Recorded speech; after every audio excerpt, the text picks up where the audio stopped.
All right, hey, let's talk about how I modeled and printed and painted this set of Pillory here. And it's interesting because when I originally started out on this project, I thought these were called stocks. And so until I kind of investigated a little bit and did some Googling, I realized this was Pillory, and stocks actually referred to what went around the rebels or the inmates' ankles and feet. And so this here is Pillory. At any rate, I modeled this in Fusion 360, and I did the texturing of the wood grain in Zbrush. Once I slice it, and I'm at this point right here, I'm getting it off the build plate. And as you can see, we have no problem with adhesion to the build plate. Kind of work your way around slowly, releasing it a little bit so that we don't get any cracks or any quick jars or jolts to the fragile prints. And they're kind of fragile here until you get them cured. Resin is not very forgiving, so it's better to take your time and work slowly around the raft here. That's what it's called, the raft, where the build plate is, and then the next layer up off the build plate is the raft, the support, and then the model itself. And so I'm releasing the raft from the build plate here.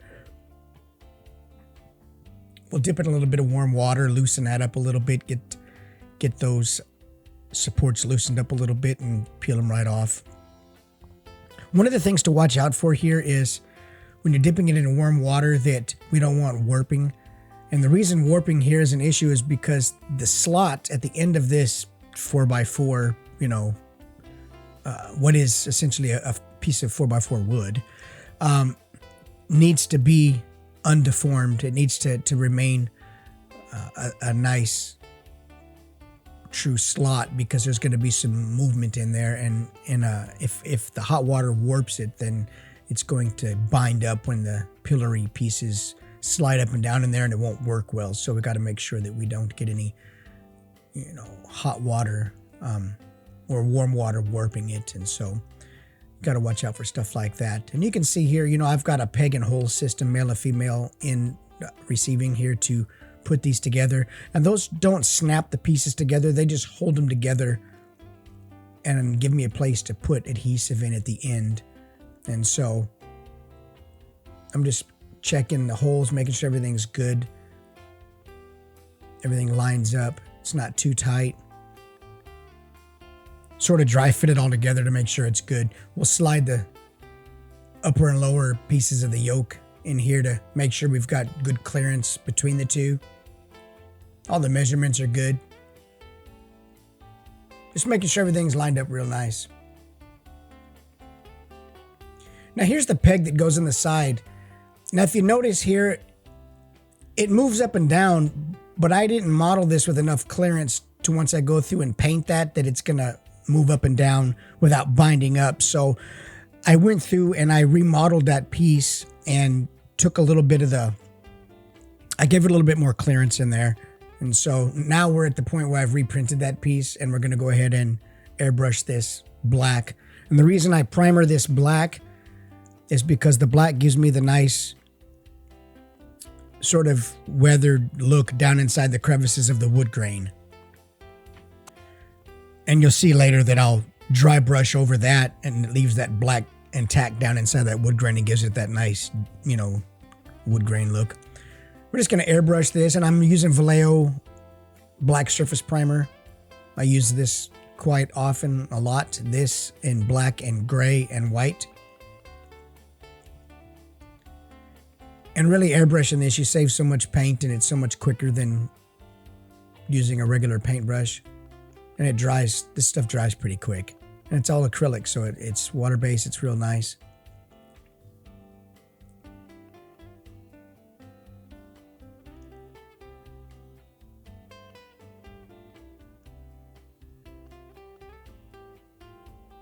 Make sure I got good even coverage on there.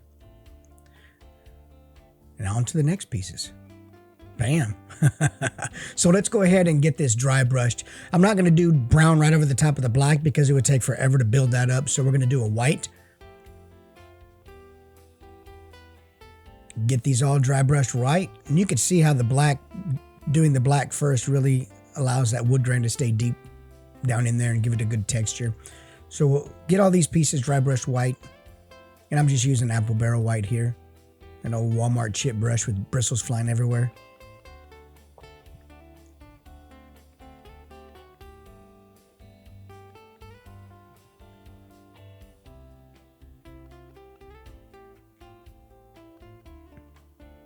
Get all those sides and corners, make sure none are hiding on me. I've had that happen. It looks kind of cool just black and white, honestly. It looks almost like granite or something.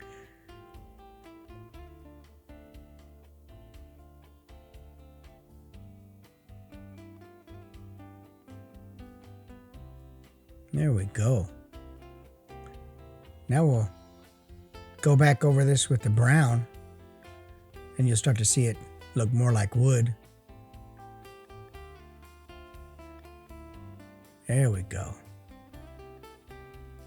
Same process, right back over the top of the white. And this paint I'm using here is from Michaels. I like this paint, actually. I don't usually buy paint at Michaels, but I liked this, and for the price it was good, and it works great for what I'm doing here. See, that brown pops right out over the top of the white. It gives it a good base. And then you can build the browns up in a couple coats if you want. I just do one coat, and then I go back through where the white is still showing and go over the top of that and make sure that it's, covered nice.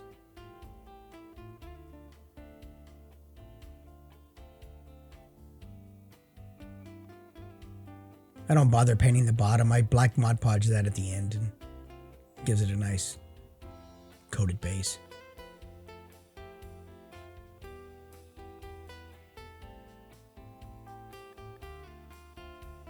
These were fun to model. I tell you, a unique set of props like this, it's really nice to be able to let your imagination kind of come alive with the figures, interact and play with different accessories like this. It really makes your dioramas and photography,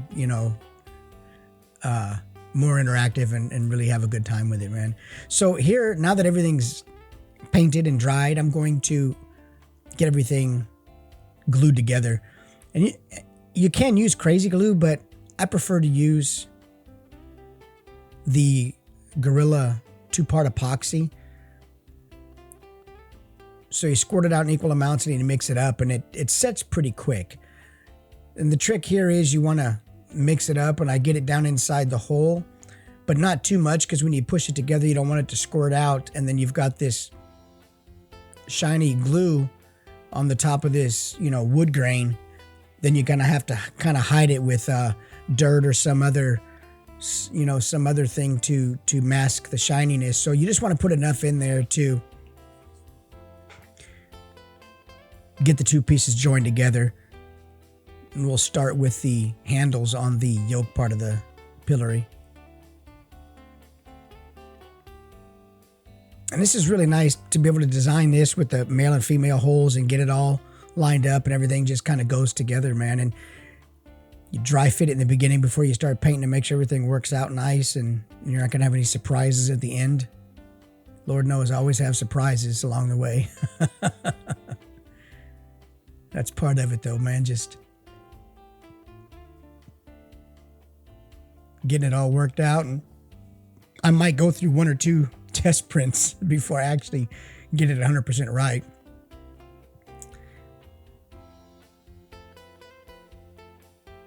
Get that glue down in that little hole and get it on there, and I just spin it around to make sure it's contacting all points of the peg and the sides of the pocket in there.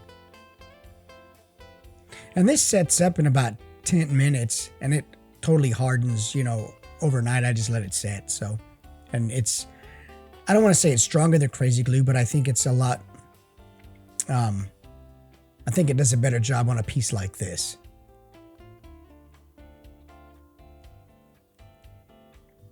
And the important thing here is once these are on there, making sure they're lined up before it sets.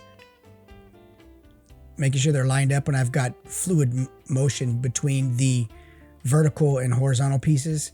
and there's nothing going to bind them up or make them stick as they go up and down. And I modeled some play in here. I modeled it intentionally to be a little bit loose, because every figure that you put in here is going to be different. From Mythic Legions to a 1/12 scale figure, all their heads are different. They're different size, you know, what they're wearing. And so I modeled these 4 Mythic Legions, but they do work with 1/12 figures also. But on the Mythic Legions, they all have so many different size heads and helmets and armor and different things like that, that I wanted to be able to make this so that it would accommodate a variety of figures in that line. And so there is a little bit of play and motion in this piece to allow for different size figures to get in there and still be able to be used. So we're just trimming up some wooden dowel here and painting it.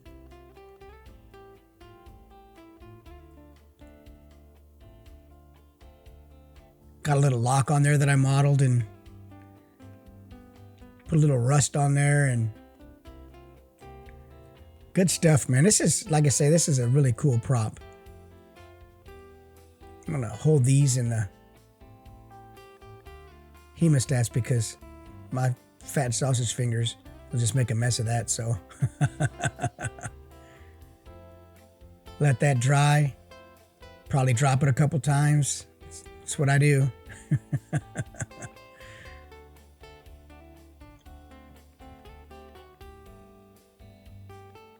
But I do have these on my website. I don't have the STL file available because there's a lot of assembly on this, and I don't like to sell files that require a lot of assembly, because then there's a chance for people to not do it right and then blame the file. So I do sell these complete and painted on my website, insightfulimagery.com, also on my Etsy. But look at this, a nice looking prop. If you haven't done so, like and follow and subscribe to my YouTube. I'm on Instagram, TikTok, Facebook, YouTube. And you can see the play I'm talking about in there. There's a lot of movement where you can put different size figures in here and really sort of explore, you know, 1/12 and the Mythic Legion size figures, and get in there and just, you know, let your imagination go and have a good time doing some photography with a prop that'll accommodate a couple different size figures. Look at that, rah, Legion builder. We'll just scroll through a couple shots here to let you see how this looks. Lots of texture in there.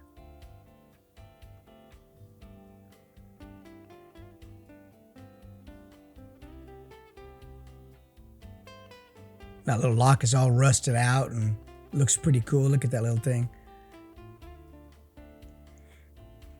All that wood grain. I did that in Zbrush. If you want to take a file from kilobytes to megabytes in a split second, take it into Zbrush and then re-export it as an STL. I guarantee you'll be at 100 megabytes in no time. But I mean, this just looks really cool. I just think this is a really fun prop, man. And I was excited to be able to come up with the idea to do this and see it into completion and actually see these things sitting on the table and being able to be used in dioramas and you know, in my photography. And I know other people will be excited about this too, and be able to take some great imaginative shots with their figures. So